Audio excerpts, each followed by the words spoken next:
No one believed that the German shepherd the entire town called the monster would become the one to save an 8-year-old girl's life during the worst snowstorm in Arizona history. But what happened next made the whole country cry. Before we begin, make sure to subscribe and hit the notification bell. Trust me, you don't want to miss a single moment of this incredible journey. Now let me take you back to where it all started. The fluorescent lights of the Cedar Falls Police K-9 training facility buzzed overhead, casting harsh shadows across rows of metal cages. In the last kennel of the isolation wing, a 4-year-old German shepherd named Rex sat motionless. His dark eyes tracked every movement. His ears caught every whisper, but his body remained perfectly still. He had learned that stillness was safer than hope. 4 days ago, Rex had attacked a senior trainer named Henderson.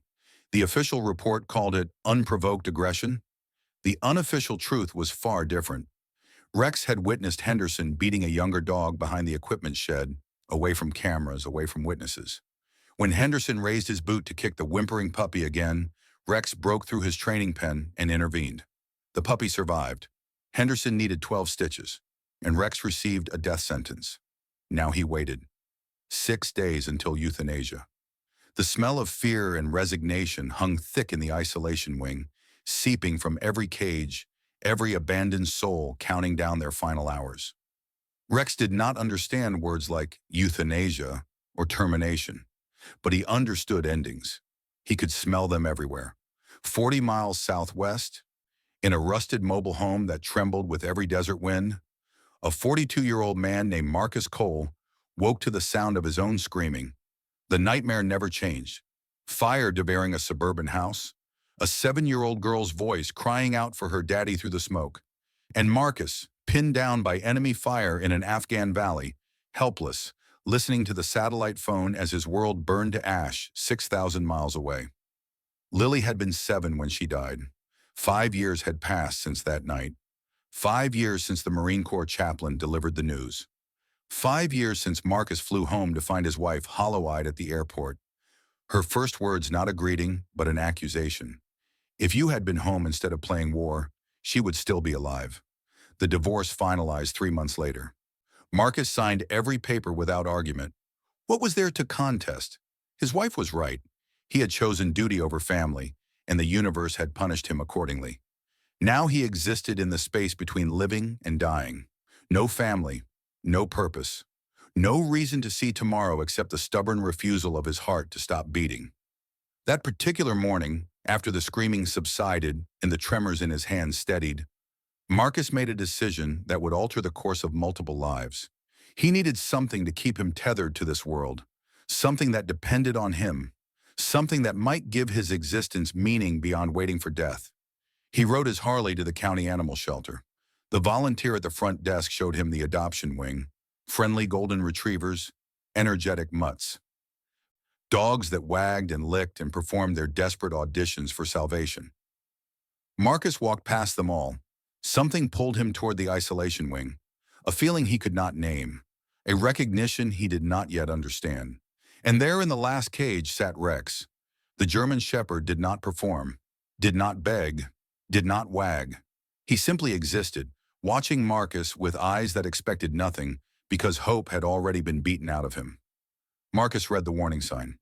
Dangerous, aggressive, do not approach, scheduled for termination. He crouched until his eyes were level with the dog's. They labeled you a monster, Marcus said quietly. But I've seen monsters. I've fought them. I've been one. He paused. That look in your eyes isn't rage. It's the same thing I see in my mirror every morning. It's grief. Rex's ear twitched. His tail moved. Once, a single, uncertain wag. The first sign of hope he had allowed himself in days. Marcus stood and walked to the front desk. I want the German shepherd from isolation. The volunteer's eyes widened. Sir, that animal is scheduled for euthanasia. He attacked a trainer. He's been classified as... How much? She stared at him. You would be required to sign a liability waiver. The shelter cannot be held responsible if... Marcus pulled out his wallet. How much? 3 months transformed everything. Rex slept at the foot of Marcus's bed each night. When the nightmares came, When Marcus thrashed and screamed and clawed at invisible flames, Rex would press his warm body against the man's side. The weight and warmth anchored Marcus, pulled him back from the fire, reminded him that he was alive and present and not alone. They ran together through desert trails at dawn. They sat together on the porch at sunset, watching the sky burn orange and red, neither needing to fill the silence with words. The nightmares came less frequently now. The tremors in Marcus's hands steadied. The void inside him remained, but it no longer consumed everything. Healing had begun, slowly, imperfectly, but unmistakably. On a Saturday morning in late November, Marcus joined his motorcycle club for their weekly ride. The Steele brothers were not criminals. They were veterans, mechanics, working men who had seen too much of the world's darkness and found brotherhood in chrome and leather and open roads. Rex rode in the sidecar, ears streaming in the wind, tongue lolling, looking almost joyful. They were passing through a deteriorating neighborhood on the eastern edge of Cedar Falls when Marcus saw something that made his heart seize in his chest. A small girl stood alone on the cracked sidewalk. She could not have been more than 8 years old. Her clothes hung loose on a frame too thin for her age. Her sneakers had holes that exposed her socks. Her hair was tangled, her face smudged with dirt. In her trembling hands, she held a piece of cardboard with words written in uneven letters. "Buddy, good dog, $50 or best offer." Beside her sat an elderly Labrador retriever. The dog's muzzle was completely gray. His ribs showed through dull, patchy fur. His eyes held the exhausted acceptance of a creature that had lived long enough to know that good things rarely lasted. Marcus pulled his Harley to the curb and killed the engine. The other Steele brothers continued on, their engines fading into the distance.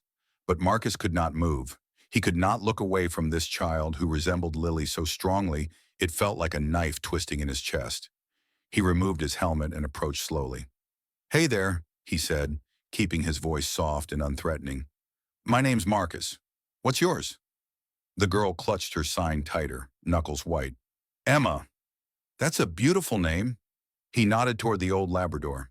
"Is that Buddy?" Emma nodded. Tears began to gather in her eyes. "He's a really good dog. The best dog ever. He doesn't bite and he doesn't bark much anymore because he's old and tired, but he's still good and he'll love whoever buys him. I promise he will." The words spilled out in a desperate torrent. Clearly rehearsed, clearly practiced through tears in front of a bathroom mirror. Marcus felt his throat constrict. "Emma, why are you selling him?" The girl's composure shattered. "Mama hasn't eaten in 3 days," she whispered. "She's really sick. She coughs and there's blood, and she tries to hide it, but I see. And Daddy left and took all the money in the car and everything." Her voice cracked. "I have to help Mama. Buddy is the only thing I have that's worth anything." The old Labrador looked up at his young owner with tired, loving eyes. He did not understand the words, but he understood the grief. His tail wagged weakly, offering what comfort he could. At that moment, Rex jumped from the sidecar. The German Shepherd approached Emma with deliberate gentleness, his movements slow and non-threatening. The little girl flinched initially, but Rex simply sat down before her and placed one paw on her worn sneaker. Then he lay down at her feet, pressing his body against her legs, claiming her, protecting her, making a promise without words. Buddy watched this display with ancient, knowing eyes. He wagged his tail once at Rex, as if passing a torch, acknowledging that a younger guardian had arrived. Emma's tears fell freely now. She reached down and touched Rex's head, and something passed between them. An understanding, a bond forged instantly from shared pain. Marcus knelt until he was eye level with the child. "Emma, I want you to take me to your mama. I'm going to help, and Buddy stays with you. He's not for sale. Not today, not ever." The house existed in a state of slow collapse. Paint peeled from warped siding like diseased skin. Windows were covered with clouded plastic sheeting. The porch steps groaned ominously under Marcus's weight. A foreclosure notice was nailed to the front door. Inside, darkness prevailed. The electricity had been disconnected. The refrigerator stood open and empty, no longer even pretending to serve a purpose. The air smelled of sickness, mildew, and quiet desperation. On a sagging couch in the living room, a woman lay beneath a thin, threadbare blanket. Her face was pale, almost translucent. Her breathing came in shallow, rattling gasps that spoke of fluid in the lungs. When she saw Marcus, she tried to rise, but the effort triggered a coughing fit that left bright blood on her cracked lips. Who? Who are you? She managed between gasps. My name is Marcus Cole, ma'am. Your daughter was trying to sell her dog on the roadside. I'm here to help. The woman's eyes filled with shame. I told her not to. I told her we would be okay. Ma'am, you need a hospital right now. He pulled out his phone and dialed 911. Within minutes, sirens pierced the morning quiet. Paramedics rushed in, loaded the woman onto a stretcher, started an IV line. Emma stood frozen in the corner, arms wrapped around Buddy's neck, watching her mother disappear into the ambulance with eyes too old for her 8 years. Marcus made a quick decision. He spoke briefly with the elderly neighbor next door, a kind-faced woman named Mrs. Patterson, who agreed to watch Buddy temporarily. Then he loaded Emma into his sidecar alongside Rex. At the hospital, Marcus waited while doctors examined Sarah Miller. The diagnosis came within the hour. A physician pulled Marcus into a private consultation room, his expression grave. Mr. Cole, are you family? No, just someone who wants to help. The doctor nodded slowly. Mrs. Miller has severe bacterial pneumonia complicated by acute malnutrition. Her body has been cannibalizing itself for weeks. She needs intensive care for at least 10 days, possibly longer. The estimated cost, he consulted his tablet, $8,000 minimum. She has no insurance. Marcus absorbed the number. He had savings from his military pension. He could manage this. But then the doctor retrieved something from a manila envelope. We found this in her jacket pocket. Given the circumstances, I thought you should see it. A crumpled letter. Marcus unfolded it and felt ice crystallize in his veins. Sarah Miller. Your husband owes $15,000. You have 2 weeks to pay in full. Sincerely, Victor Kane. P.S. If the money doesn't come, we take the house, or we take something more valuable. Your choice. Marcus knew that name. Everyone in Cedar Falls knew that name. Victor Kane ran the Iron Vultures, the most ruthless motorcycle gang in the Southwest. Drugs, weapons, extortion, human trafficking. Victor controlled a criminal empire from the shadows, protected by lawyers and corrupt officials, untouchable by conventional law enforcement. And somehow, this dying woman and her 8-year-old daughter had become his targets. Through the consultation room window, Marcus watched Emma in the waiting area. Rex sat pressed against her side while she stroked his fur, whispering secrets only the dog could hear. The child looked so small, so vulnerable, so achingly similar to Lily. In that moment, Marcus made a vow that would change the trajectory of all their lives. He would not let Victor Kane touch this child. He would protect Emma the way he had failed to protect his daughter, whatever it cost, whatever it required. The Steele brothers assembled in their garage headquarters that night. 12 men in worn leather, faces weathered by war and loss and hard living, listened in grim silence as Marcus recounted everything he had learned. When he finished, the room remained quiet for a long moment. Then Danny, the youngest member at 26, spoke up. What's the play, boss? Marcus surveyed his brothers. First, we cover the hospital bills. Pool what we can. I'll handle the rest. Second, we repair that house so Emma has somewhere safe when her mother recovers. Third, his jaw tightened, we find out exactly why Victor Kane has targeted this family. No one argued. No one hesitated. These men had sworn oaths to protect those who could not protect themselves. This was simply another mission. By sunrise, the Steele brothers had descended on Emma's house like a skilled construction crew. They replaced shattered windows with reinforced glass. They repaired the leaking roof. They restored electrical service and running water. They filled the refrigerator and pantry with enough food to last months. Emma watched the transformation with wonder, her eyes wide as saucers. She had never witnessed such coordinated kindness. She had never imagined strangers would work so hard for someone else's benefit. Rex remained by her side constantly. When the noise of power tools frightened her, he pressed against her legs. When she grew tired, he let her use his body as a pillow. When memories of her mother's bloody coughs made her cry, he licked the tears from her face. Buddy, too old and weak to do much, watched from his bed in the corner. His tail wagged whenever Emma looked his way, assuring her that everything would be okay, that she was loved, that he was still there even if he could no longer protect her himself. On the second day of repairs, while removing a water-damaged section of interior wall, Danny discovered something hidden behind the deteriorating plaster. A photograph wrapped in plastic. He brushed away the debris and felt his stomach drop. The image showed a young family in happier times. Sarah, perhaps 5 years younger, healthy and smiling. Emma as a toddler, laughing in her father's arms. And the father himself, wearing a leather jacket with a distinctive patch on the shoulder, the Iron Vulture's insignia. "Marcus!" Danny called, his voice tight with alarm. "You need to see this." Marcus took the photograph. His expression hardened as he recognized the man. Ryan Miller, Emma's father. Victor Kane's former lieutenant. The man who had abandoned his wife and daughter was not simply a deadbeat. He was a criminal, a deserter from the very organization now threatening to destroy his family. Marcus tucked the photograph into his pocket without comment and returned to work. Ryan Miller would answer for his sins soon enough. That evening, Marcus sat alone on Emma's newly repaired porch, watching stars emerge in the desert sky. Rex lay beside him, head on paws, occasionally lifting his ears at distant sounds. The nightmares had not come for 4 consecutive nights. Marcus did not know if it was the distraction of purposeful work, the presence of a child who needed protection, or simply the exhaustion of honest labor. Whatever the cause, he was grateful. He pulled out his wallet and studied the photograph he had carried for 5 years.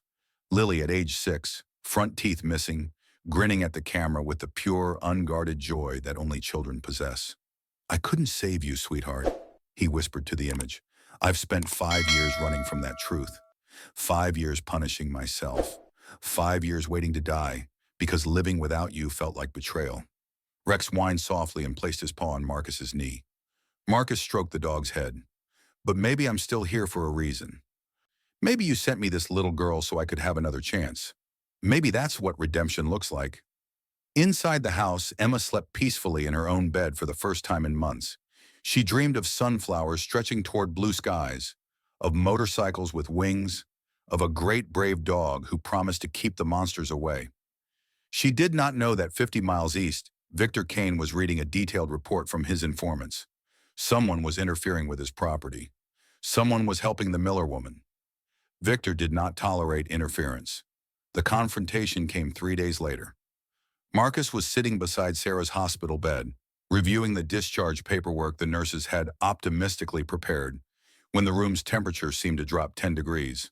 A man entered without knocking, tall, lean. Silver hair swept back from a face that had never learned to smile genuinely. He wore a tailored charcoal suit that cost more than most people earned in a month.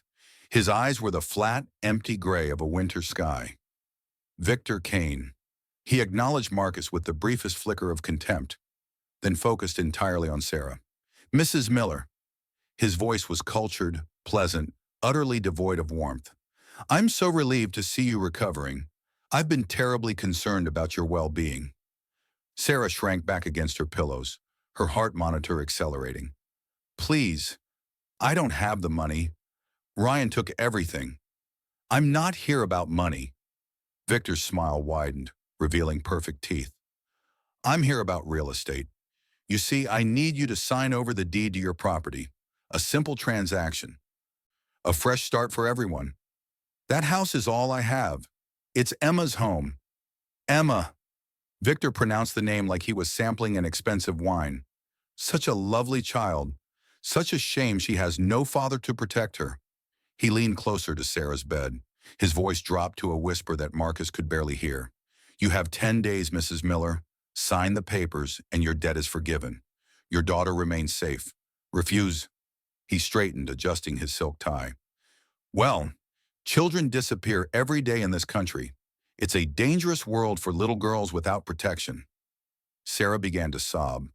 Marcus rose from his chair, fists clenched, every muscle tensed for violence. Victor glanced at him with amused disdain. "And who might you be?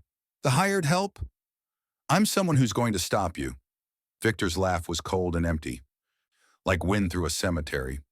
How noble, how quaint. He walked toward the door, then paused. A word of advice, friend. Heroes have short lifespans in my territory. Mind your own business, or I'll mind it for you. He disappeared down the corridor without looking back. Sarah grabbed Marcus's arm with desperate strength. Please, you have to keep Emma safe. Victor means everything he says. He always does. Marcus covered her hand with his own. I promise you, Mrs. Miller, he will not touch your daughter. It was a promise he intended to keep. Marcus tracked Ryan Miller to a roadside bar called the Dusty Boot, 3 hours east of Cedar Falls in a desolate stretch of highway between nowhere and nothing. The man who had abandoned his family sat alone in a corner booth, nursing cheap whiskey, looking like a corpse that had forgotten to stop breathing. His beard was unkempt. His clothes were stained. His eyes held the hollow look of someone who had surrendered to their own destruction. Marcus slid into the seat across from him. You know who I am? He asked. Ryan did not look up from his glass. The biker helping Sarah. Word travels. Then you know why I'm here. Ryan laughed, a bitter, broken sound. To beat me to death? Go ahead. It's less than I deserve. I'm not here to hurt you. I'm here for information. Marcus leaned forward. Victor Kane visited your wife's hospital room today. He threatened to take Emma if Sarah doesn't sign over the house. For the first time, Ryan's head snapped up. His bloodshot eyes widened with something that might have been genuine horror. He threatened Emma? You seem surprised. Did you think abandoning them would keep them safe? Did you think your problems would just disappear if you ran far enough? Ryan's hands trembled as he set down his glass. You don't understand. I didn't just run from debts. I ran from Victor himself. His voice dropped to a haunted whisper. The house isn't just property to him. He's been using it as a drug distribution point for months, hidden compartment in the basement. I installed it myself. Marcus processed this revelation. Sarah didn't know? Of course not. I hid everything from her. The drugs, the money, the work I did for Victor. Ryan's face crumpled. When I tried to leave the vultures, Victor said he'd destroy everything I loved. So I thought if I disappeared, if I was gone, he'd have no reason to hurt them. You were wrong. I know. Tears streamed down Ryan's unshaven face. I know, my little girl was standing on a street corner trying to sell her dog to buy food because of me. My wife almost died because of me. Marcus stood. The difference between a coward and a brave man isn't whether you're afraid. It's what you choose to do next. He left Ryan alone with his shame and his whiskey and his choices. But as Marcus rode his Harley back through the dark desert night, his phone buzzed with a text from Danny. Weather Service just issued emergency warning. Massive snowstorm hitting Cedar Falls in 48 hours. Biggest in 20 years. Stock up and stay safe. Marcus twisted the throttle harder. He had a bad feeling about what those 48 hours might bring. The storm arrived exactly as predicted. Wind screamed through Cedar Falls at 65 miles per hour. Temperature plunged to 15 degrees below freezing. Snow fell so thick and fast that visibility dropped to near zero within minutes. And at the worst possible moment, Emma's biological father returned. Marcus had left Rex at the house to guard Emma while he retrieved emergency supplies from town. Mrs. Patterson was inside, preparing dinner, when the back door crashed open. Ryan Miller stumbled into the kitchen, reeking of alcohol, eyes wild with chemical courage and desperation. Where's my daughter? He demanded. Where's Emma? Mrs. Patterson screamed. Emma ran from her bedroom at the sound, Buddy limping behind her on arthritic legs. Daddy? Emma's voice trembled. Daddy, what are you doing here? Ryan lurched toward her. I need papers. The deed to this house. Your mama must have hidden it somewhere. Daddy, you're scaring me. I'm trying to fix this. If I give Victor what he wants, he'll leave us alone. Ryan grabbed Emma's arm, his grip too tight, his coordination destroyed by alcohol. Where does your mama keep important papers? Buddy, despite his age and weakness, positioned himself between Ryan and Emma. A low growl rumbled in his ancient throat. He could barely stand, but he would not abandon his girl. Ryan's face twisted with rage. Stupid mutt! Get out of my way! He kicked Buddy hard in the ribs. The old dog yelped and collapsed, wheezing, unable to rise. Emma screamed, Buddy! Buddy! She tried to run to her dog, but Ryan held her arm. Rex, who had been sleeping in the living room, came flying into the kitchen like a missile. The German Shepherd's training activated instantly. He did not attack wildly. He positioned himself between Ryan and Emma, teeth bared, every muscle coiled, a clear warning in his stance. Let her go. The words were not spoken, but they were understood. Ryan released Emma's arm and stumbled backward. That's the dog from the shelter, the dangerous one. Rex advanced slowly, forcing Ryan toward the door. Emma dropped to her knees beside Buddy. The old Labrador was breathing, but his eyes were glazed with pain. One of his ribs had cracked from the kick. Rex, Emma sobbed. Buddy's hurt. Buddy's hurt bad. Rex glanced at the injured dog, then back at Ryan. The German Shepherd's eyes communicated a clear message. Leave now, or I will make you leave. Ryan fled into the storm. Marcus arrived 20 minutes later to find Emma cradling Buddy's head in her lap, Mrs. Patterson on the phone with an emergency veterinarian, and Rex standing guard at the door, watching the swirling snow for any sign of returning threats. What happened? Marcus demanded. Emma told him everything through her tears. Marcus felt cold fury settle into his bones. But there was no time for anger. Buddy needed medical attention. Emma needed comfort. And somewhere out in that storm, two of Victor Kane's enforcers were receiving orders. Orders to retrieve the Miller girl, by any means necessary. The attack came at 11:17 p.m. The storm had reached its peak intensity. Power was out across half of Cedar Falls. Emergency services were overwhelmed. Roads were impassable. It was, Victor Kane had calculated, the perfect moment to strike. Two men approached the Miller house from the back. Professional criminals. Armed and experienced. Confident that one old woman and a child would offer no resistance. They did not know about Rex. Emma was asleep in her bedroom, exhausted from crying over Buddy, who now rested in a makeshift bed with his ribs bandaged. Mrs. Patterson dozed in an armchair, a baseball bat across her lap, fighting a losing battle against fatigue. Rex did not sleep. He lay in the hallway between the back door and Emma's bedroom, ears tracking every sound, nose filtering every scent. When he detected unfamiliar footsteps crunching through snow toward the house, he rose silently into a combat stance. The back door splintered inward. Two men rushed inside, flashlights cutting through darkness, weapons drawn. They expected an easy extraction, a terrified child, a helpless old woman. They found something else entirely. Rex hit the first intruder at full speed, 75 pounds of trained muscle and calculated violence. His jaws clamped onto the man's forearm with precisely calibrated pressure. Bones ground together. The gun clattered to the floor. The man screamed. Rex released him and pivoted toward the second threat, who was raising a pistol. The German Shepherd launched himself at the man's chest, driving him backward into the wall. They crashed through the living room, knocking over furniture, shattering a lamp. Mrs. Patterson woke screaming and swung her baseball bat, connecting solidly with the first intruder's knee as he tried to rise. He went down again, howling. Emma appeared in the hallway, awakened by the chaos, her small face white with terror. "Run, child!" Mrs. Patterson shouted. "Hide!" Emma ran to her bedroom closet and pulled the door shut, pressing herself into the darkness. Her heart pounded so loudly she was certain the intruders could hear it.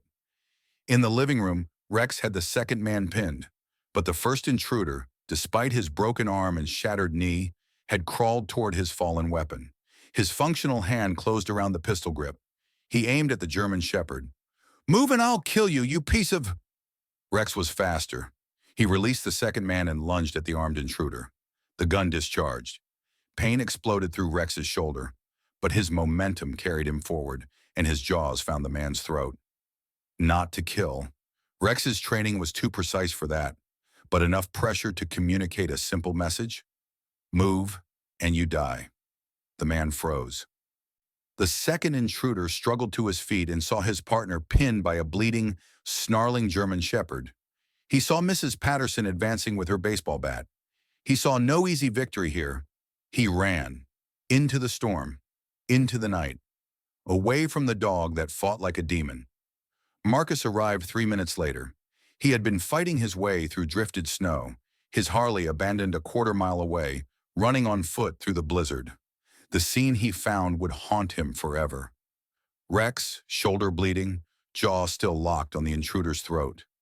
Mrs. Patterson standing over them with her bat raised. And Emma emerging from the closet, tears streaming, running toward the injured dog. "Rex! Rex!" Marcus dropped to his knees beside his dog. "Let go, boy. It's okay. Let go." Rex released the intruder and collapsed. His breathing was labored. Blood stained his black and tan fur crimson. Emma threw her arms around his neck, sobbing into his coat. "Please don't die. Please don't die. You saved me. Please don't die." Rex's tail wagged once, weakly, painfully, but unmistakably. Marcus pressed his hand against the wound, trying to stop the bleeding. "You did it, Rex. You protected her. Just like you protected that puppy at the shelter. Just like you've always protected the innocent." The German shepherd looked up at Marcus with eyes full of trust and pain. "I won't let you die," Marcus whispered. "Not after everything. Not now." He lifted the dog in his arms and carried him out into the storm. The veterinarian operated through the night. The bullet had passed through the shoulder muscle, missing major arteries and bones by millimeters. Rex would survive. He would walk again. He would run again. He would protect again.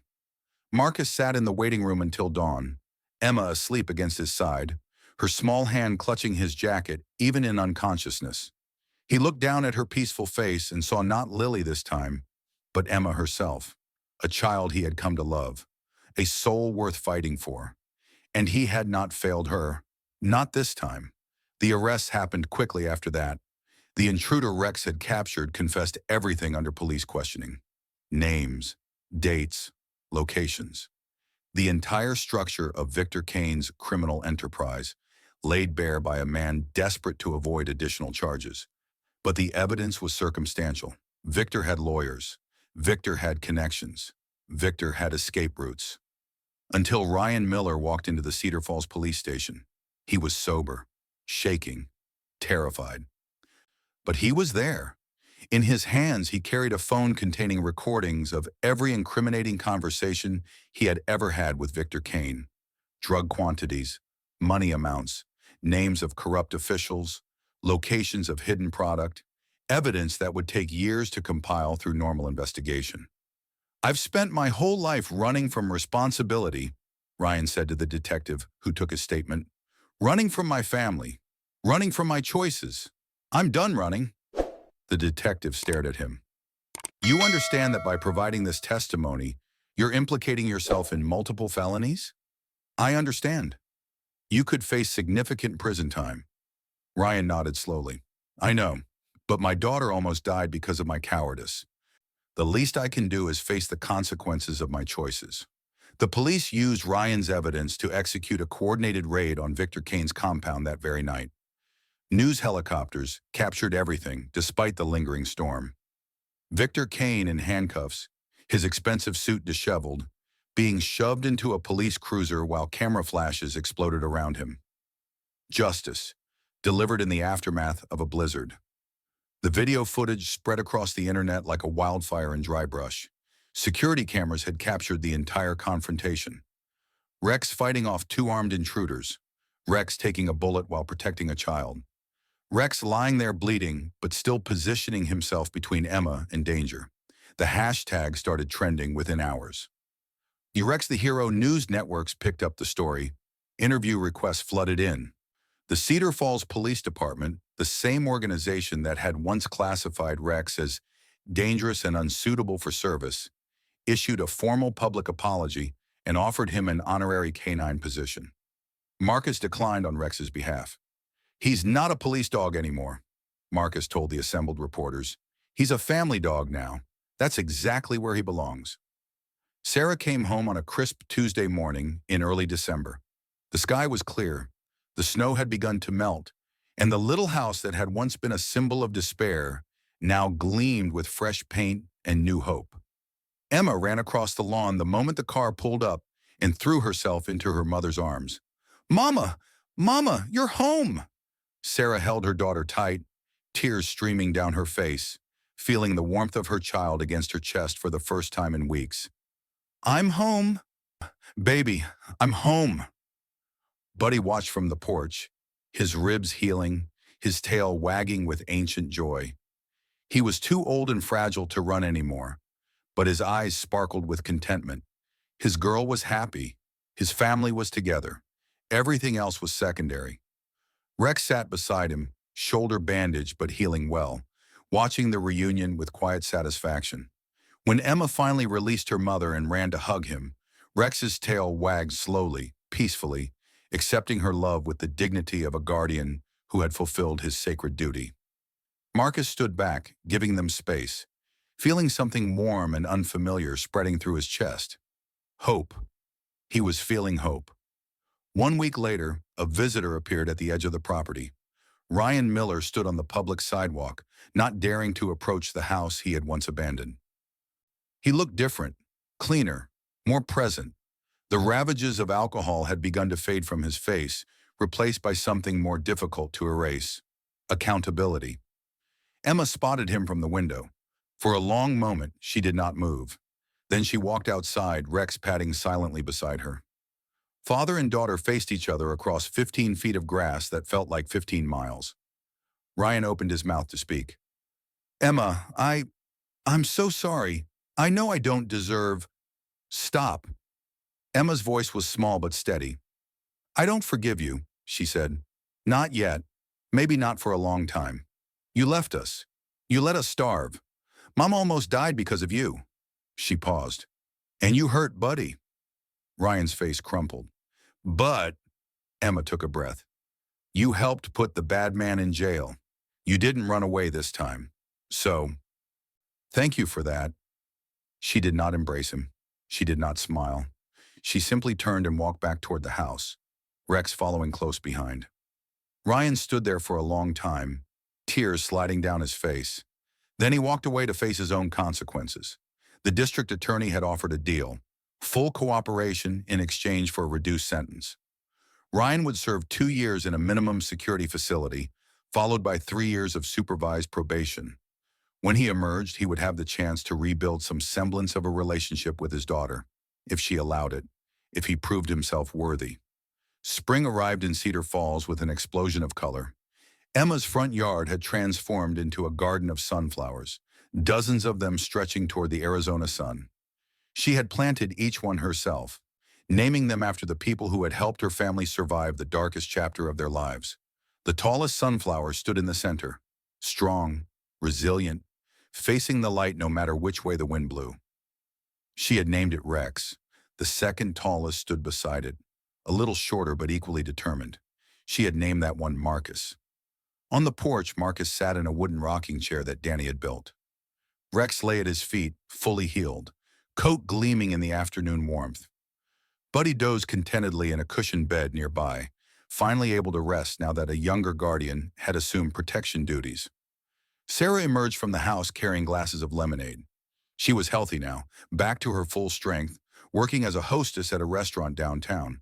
The job paid modestly, but combined with the community support fund that had been established after Rex's story went viral, she and Emma were going to be fine. More than fine. They were going to thrive. "Dinner will be ready in an hour," Sarah said, handing Marcus a glass. "The boys should be arriving around 6. She meant the Steele brothers, who had made Saturday dinners at the Miller house a weekly tradition.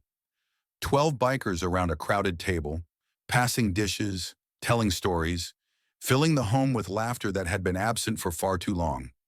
Emma ran across the yard, chasing a butterfly, her giggles echoing through the warm air. Rex lifted his head to watch her, tail wagging slowly, ready to spring into action at the first sign of danger. But there was no danger here. Not anymore. Marcus pulled out his wallet and looked at Lily's photograph one final time.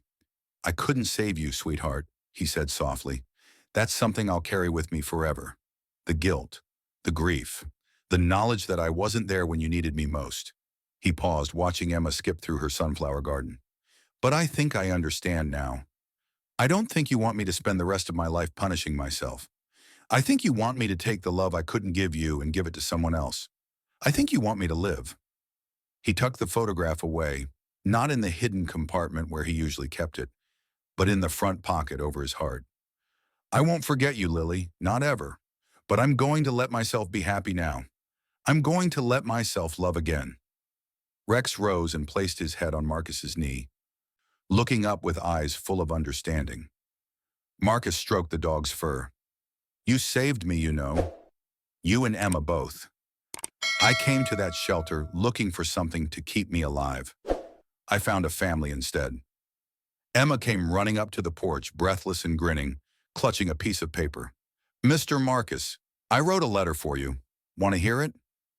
I'd love nothing more. Emma cleared her throat importantly and began to read. Dear Mr. Marcus and Rex, Mama says that thank you is not enough for what you did, but I want you to know that you are my guardian angels. Rex is the bravest dog in the whole wide world. He got shot saving me, and he never gave up. She looked up. The next part made Mama cry. Keep going, Marcus said, his own eyes growing moist. Mr. Marcus, you saved us when nobody else cared. You fixed our house and paid for Mama's hospital, and you didn't leave even when things got scary and dangerous.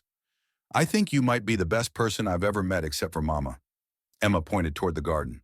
I named the tallest sunflower Rex because it's strong and faces the light. I named the second tallest one Marcus because it's tall and steady and holds up all the other flowers around it. She folded the paper carefully. The end. Love, Emma.